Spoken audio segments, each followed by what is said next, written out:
আসসালামু আলাইকুম। ছবি বা ভিডিও সহ যে কোনো ইম্পর্টেন্ট ফাইল, যেমন আপনার সার্টিফিকেট অথবা জমির দলিল অথবা হতে পারে আপনার ব্যাংকের কোনো কাগজপত্র, এগুলো যদি আপনি আপনার কম্পিউটারে জমা রাখেন, তাহলে পরবর্তীতে আপনার কম্পিউটারের হার্ড ডিস্ক যদি ক্রাশ করে, তাহলে সব কিছু পরবর্তীতে কিন্তু আপনি হারাবেন। তার মানে আপনি কোনো তথ্যই কিন্তু লাইফ টাইম সেভ করে রাখতে পারছেন না। কিন্তু আমি আজকে এই ভিডিওতে এমন একটি স্টোরির সন্ধান দেব যে স্টোরিতে আপনি আপনার তথ্য লাইফ টাইম সেভ করে রাখতে পারবেন। ইভেন পৃথিবীর যে কোনো জায়গা থেকে যে কোনো সময় হোক, সেটা 100 বছর অথবা 200 বছর পরেও কিন্তু সেই তথ্য সংগ্রহ করতে পারবেন। হয়তো আপনার কাছে বিষয়টি অবিশ্বাস্য লাগতে পারে, বাট অবশ্যই সেটি করা সম্ভব। কিভাবে করবেন চলুন সরাসরি মোবাইল স্ক্রিনে আপনাদেরকে দেখিয়ে নিয়ে আসি। দর্শক, বরাবরের মতো চলে আসলাম মোবাইল স্ক্রিনে। স্ক্রিনটাকে ভালো করে লক্ষ্য করুন। আমি আগেই বলেছিলাম এইসব আপনি তথ্য লাইফ টাইম কীভাবে সেভ করে রাখবেন সেগুলো সরাসরি এখন মোবাইল স্ক্রিনে দেখাবো। তবে অবশ্যই তার জন্য আপনাকে যে কাজটি করতে হবে, আপনি এখানে দেখতে পাচ্ছেন গুগল ড্রাইভ নামে যে একটি স্টোরেজ রয়েছে, এটার উপরে ক্লিক করবেন। তো এটার উপরে ক্লিক করার পরে জাস্ট একটু ওয়েট করবেন। তো এবার আমার যে গুগল ড্রাইভের জিমেলটি রয়েছে, এটি কিন্তু এখানে ওপেন হয়ে গেছে। উপরে দেখতে পাবেন এটা আমার মেইন কিন্তু জিমেল আইডি, এটা কিন্তু এখানে ওপেন হয়ে গেছে। এখন উপরে আমি এই যে কর্নারে যে আমার প্রোফাইলের ছবিটি রয়েছে, এটার উপরে একবার ক্লিক করব। তো এখানে ক্লিক করার পরে নিচে এখানে দেখতে পারবেন অনেকগুলো কিন্তু আমার জিমেল অ্যাকাউন্ট রয়েছে। তো আমার এই জিমেল অ্যাকাউন্টটাতে দেখতে পাচ্ছেন উপরে যদি আমি 3 লাইনে ক্লিক করি, এখানে ক্লিক করার পরে এখানে নিচে দেখতে পারবেন কিন্তু আমার 15 জিবি এটা ফ্রি গুগল দিয়ে থাকে প্রত্যেকটা জিমেইলকে। তো এখানে আমার মোটামুটি 9 জিবি কিন্তু কমপ্লিট হয়ে আছে। তো আমি যদি এখন নতুন আরেকটা এখানে ক্লিক করে প্রোফাইলে ক্লিক করে নতুন আরেকটা জিমেইলে ক্লিক করি, তো এটার উপরে ক্লিক করলাম। এখানে উপরে দেখতে পারবেন কর্নারে 3 লাইনস, এখানে ক্লিক করলাম।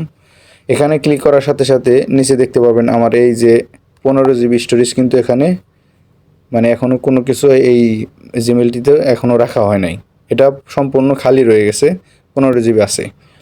তো আপনি যে কাজটি করতে চাচ্ছেন, গুগল থেকে কিন্তু প্রত্যেকটা জিমেইলে 15 জিবি ফ্রি দেওয়া হয়। তারপরে আপনি 15 জিবির পরে যদি আপনি কিছু রাখতে চান, তবে অবশ্যই গুগলকে টাকা পে করে কিন্তু আপনাকে সেই তথ্য রাখতে হবে গুগলে।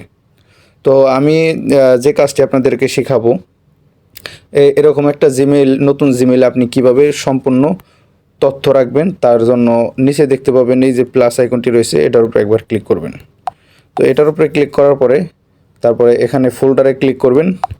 ফোল্ডারে ক্লিক করার পরে আপনাকে যে একটা কথা বলি, ফোল্ডারে ক্লিক করার পরে আপনি ফোল্ডার ক্রিয়েট করে নিতে হবে। আপনি যদি চান যে আমি এই যে এইখানে কিন্তু রাখতে পারবেন, তবে ফোল্ডার ক্রিয়েট করে যদি আপনি রাখেন আপনার জন্য বেটার হবে। কারণ আপনি যদি ছবি রাখেন তাহলে এখানে ফটোস একটা ফোল্ডার ক্রিয়েট করলেন, তারপরে আপনি যদি কোনো ভিডিও রাখলেন তাহলে একটা ভিডিও ফোল্ডার ক্রিয়েট করলেন। এভাবে আপনি যদি রাখেন তাহলে কিন্তু আপনার খুঁজে বের করা খুব একটা সুবিধা হবে। তো আমি একটা ফোল্ডার ক্রিয়েট করি। ফোল্ডার ক্রিয়েট করার পরে এখানে আমি রিনেম দিতে হবে, যেমন আমি ফটো দিয়ে দিই, ফটো লিখে এটা ক্রিয়েট করে দিলাম। এখন এখানে দেখতে পাচ্ছেন একটা ফোল্ডার ক্রিয়েট হয়ে গেল। এখন আবার দ্বিতীয় একটা ফোল্ডার ক্রিয়েট করব ভিডিও নামে। ফোল্ডারে ক্লিক করব, তারপরে এখানে দেখতে পাবেন ভিডিও ক্রিয়েট। এবার এখানে দেখতে পারবেন দুইটা কিন্তু ফোল্ডার ক্রিয়েট হয়ে গেছে, একটা ভিডিও একটা ফটো। তো এবার আপনি যদি ধরেন আপনি কোনো ছবি এখানে তথ্য জমা রাখতে চাচ্ছেন, তো এই ফটো যে একটা ফোল্ডার ক্রিয়েট করছে এটার উপরে একবার ক্লিক করবেন। এখানে ক্লিক করার পরে এবার নিচে আবার দেখতে পাবেন প্লাস আইকন, এটার উপরে একবার ক্লিক করবেন। এখানে ক্লিক করার পরে তারপরে এই যে আপলোড নামে যে অপশনটি রয়েছে এটার উপরে একবার ক্লিক করবেন। এখানে ক্লিক করার পরে আপনাকে সরাসরি আপনার গ্যালারিতে নিয়ে আসবে। তো গ্যালারিতে নিয়ে আসার পরে ধরুন আমি একটা ছবি রাখবো, আমি এই ছবিটি ধরুন আমি এখানে রাখবো ওই জিমেইলে। তো ওখানে ক্লিক করার পরে একটু লোডিং নেবে, জাস্ট আপলোডিং হয়ে যাবে কিছুক্ষণের মধ্যে। দেখতে পাচ্ছেন এই যে আমার ছবিটা কিন্তু এখানে আপলোড হয়ে গেছে।